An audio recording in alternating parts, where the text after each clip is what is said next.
Hello everyone. இதுதான் நம்ம first class of 12th chapter account சிலபஸில் from the commerce teacher. So welcome you all to the commerce teacher. So இப்போ நம்ம என்ன பார்க்க போகிறோம் அப்படின்னா பேசிக் அக்கவுண்ட்ஸ் தான் நம்ம பார்க்க போகிறோம், 12th அக்கவுண்ட்ஸ்.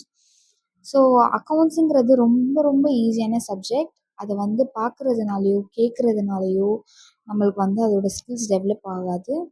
நம்ம டெய்லியும் ஒர்க் அவுட் பண்ணி ப்ராக்டிஸ் பண்ணி பார்க்கணும். ஸோ அப்போ தான் நம்மளுக்கு அந்த அக்கௌண்ட்ஸோட நேச்சர் நம்மளுக்கு புரியும். அக்கௌண்ட்ஸ் எப்படி ப்ராக்டிக்கலாக நம்ம யூஸ் பண்ணுறோம், ஒரு டைம் நம்ம தப்பு பண்ணி ரீகரெக்ட் பண்ணும்போது நம்மளுக்கு இன்னும் கிளாரிட்டி கிடைக்கும். ஸோ ஜஸ்ட்டு சும்மா புக்கு கோ த்ரூ பண்ணலாம், ஒரு சும்மா வீடியோ பார்க்கலாம், வீடியோ பார்த்து பண்ணலாம். வீடியோ பார்த்து நம்ம எப்போ ப்ராக்டிக்கலாக பண்ண ஆரம்பிக்கிறோமோ அப்போ தான் it will be very helpful. ஓகேங்களா?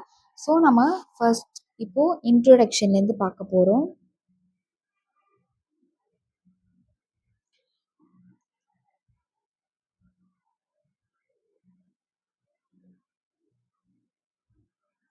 So introduction of incomplete records first சாப்டரோட இன்ட்ரோடக்ஷன் பார்க்க போகிறோம். So maintenance of accounting records as per double entry system is compulsory for certain organisation.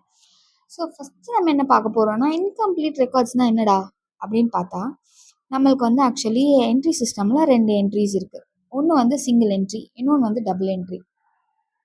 Single entry யாரெல்லாம் யூஸ் பண்ணுவாங்க அப்படின்னு பார்த்தா, ப்ரொப்ரைட்டர்,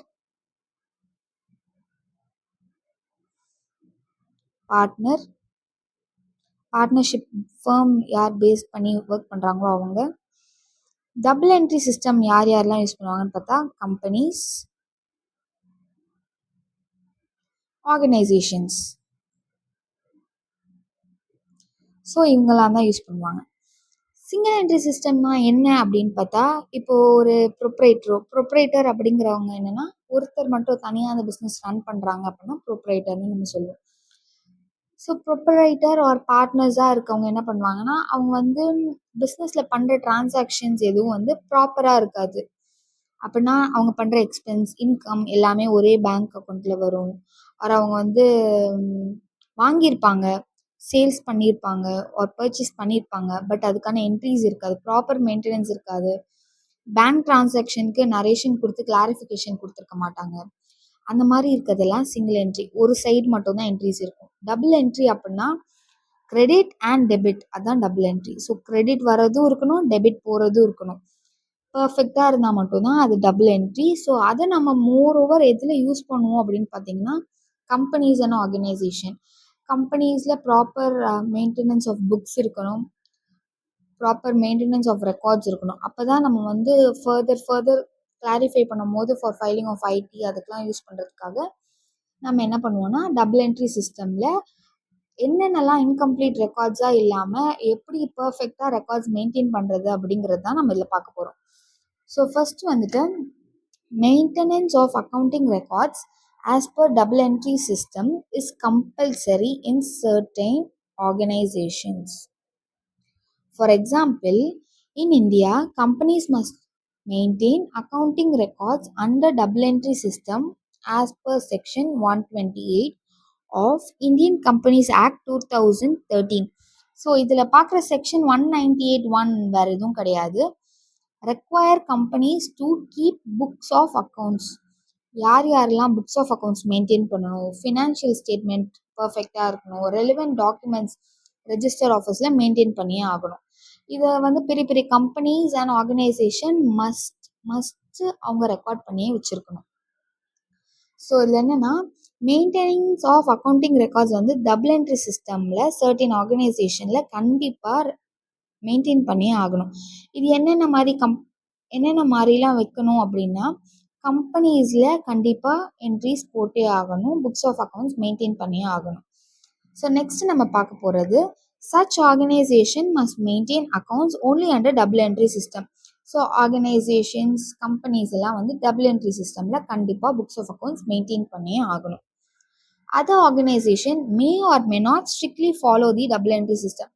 அதர் ஆர்கனைசேஷன் எதை மீன் பண்ணுறாங்க அப்படின்னா, ப்ரொப்ரைட்டர் அண்ட் பார்ட்னர்ஷிப், இதுதான் அவங்க மீன் பண்ணுறாங்க அதர் ஆர்கனைசேஷன்ஸ் அப்படின்னு.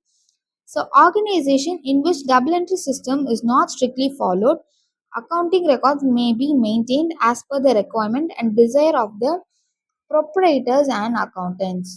ஸோ இப்போ டபுள் என்ட்ரி சிஸ்டமில் இல்லாத ரெண்டு ஆர்கனைசேஷன் வந்து ப்ரொப்ரைட்டர் அண்ட் பார்ட்னர்ஷிப். இவங்க எப்படி புக்ஸ் ஆஃப் அக்கௌண்ட்ஸ் மெயின்டைன் பண்ணணும் அப்படின்னா, அவங்களோட ப்ரொப்ரைட்டர் அண்ட் அக்கௌண்டன்ஸ்க்கு மேற்ற மாதிரி அவங்களோட ரெக்குவயர்மெண்ட்ஸை மாற்றி அவங்களோட அக்கௌண்டிங் ரெக்கார்ட்ஸை ப்ரிப்பேர் பண்ணி வச்சுப்பாங்க.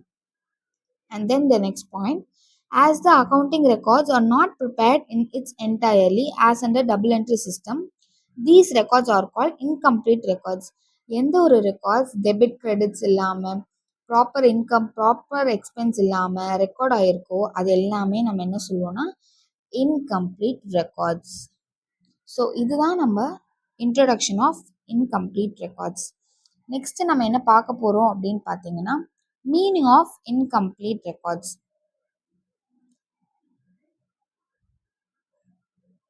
So இதுல when accounting records are not strictly maintained according to double entry system, these records are called incomplete accounting records.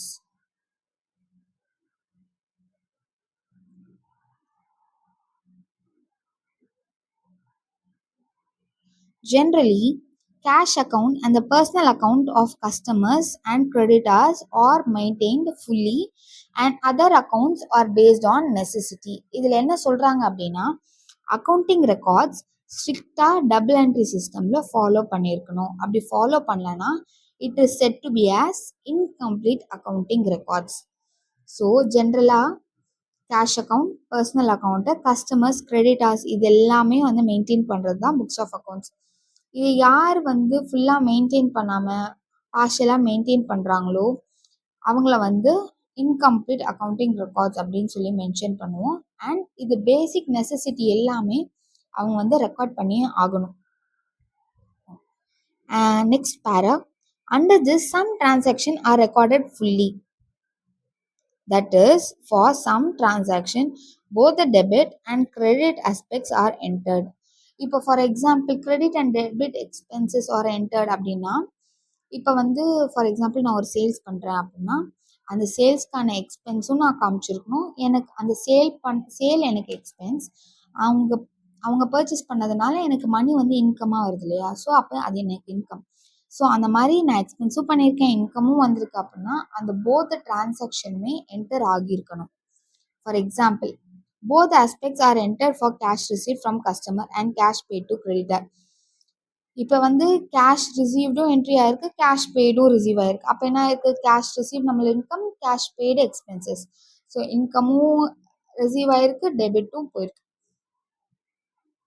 இப்படி இருந்தால் மட்டும்தான் it is called as complete records. இப்படி இல்லாத போது it is set to be as incomplete records. Some transaction are partially recorded.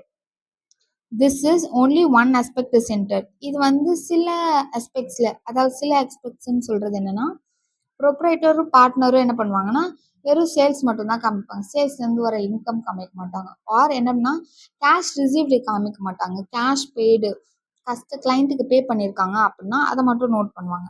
So அப்படிலாம் இருந்தால் அது single entry system. Expenses, for example, expenses paid maybe enter only cash account. இப்போ வந்து expense பண்ணியிருக்காங்க ஆனால் அது கேஷ் அக்கௌண்ட்டில் இருக்குது. கேஷ் அக்கௌண்ட்டில் இருக்கும்போது என்ன ஆகும், கேஷ் அக்கௌண்ட்டில் அவங்க காமிச்சாதான் அவங்களோட அக்கௌண்ட்ஸ்க்கு வரும், அதுவேஸ் அந்த அக்கௌண்ட்ஸ்லேயே நம்மளுக்கு ஷோவே ஆகாது. ஸோ அப்போ என்ன ஆகுது அப்படின்னா அவங்களோட பேங்க் என்ட்ரிஸில் வராத போது நம்மளுக்கு அது இன்வால்வ் ஆன மாதிரி தெரியாது. கேஷில் வரும்போது கேஷ் அவங்க விருப்பப்பட்டு ஒரு அவங்க அக்கௌண்ட்ஸ் ப்ராப்பராக மெயின்டைன் பண்ணணும்னு நினச்சா மட்டும்தான் அந்த கேஷில் உள்ள அக்கௌண்ட் வந்து நம்மளோட புக்ஸ் ஆஃப் அக்கௌண்ட்ஸில் மெயின்டைன் ஆகும். Otherwise, it will not be maintained. Some transactions are not recorded at all. That is, both credit and debit aspects are not entered. So இந்த மாதிரி கேஷில் வர்றதுக்குலாம் டெபிட்டும் போட்டிருக்க மாட்டோம், கிரெடிட்டும் போட்டிருக்க மாட்டோம். ஏன்னா அது பேங்க் டிரான்சாக்ஷன்ஸ்லேயே வராது, லீகலாக எந்த ஒரு ரெக்கார்ட்ஸுமே இருக்காது அந்த கேஷ் வந்ததுக்கு போனதுக்குமான.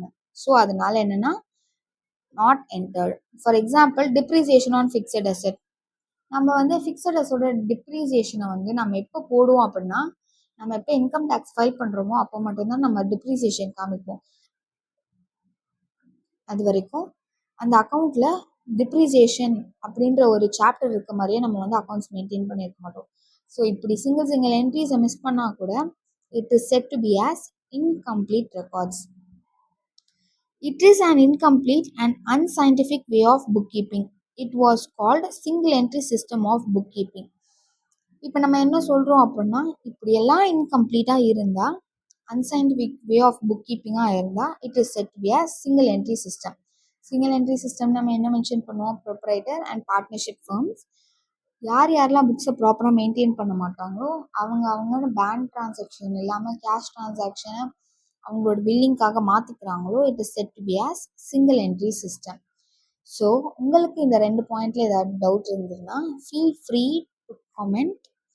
உங்களுக்கு என்ன டவுட்ஸ் இருந்தாலும் கமெண்ட்ல டெக்ஸ்ட் பண்ணுங்கள். தேங்க்யூ ஃபார் வாட்சிங் தி காமர்ஸ் டீச்சர். இதே மாதிரி உங்களோட ஃப்ரெண்ட்ஸ் யாருக்காவது இந்த மாதிரி டவுட்ஸ் இருந்ததுன்னா சப்ஸ்கிரைப் பண்ணுங்கள். இந்த கிளாஸை ஷேர் பண்ணுங்கள்.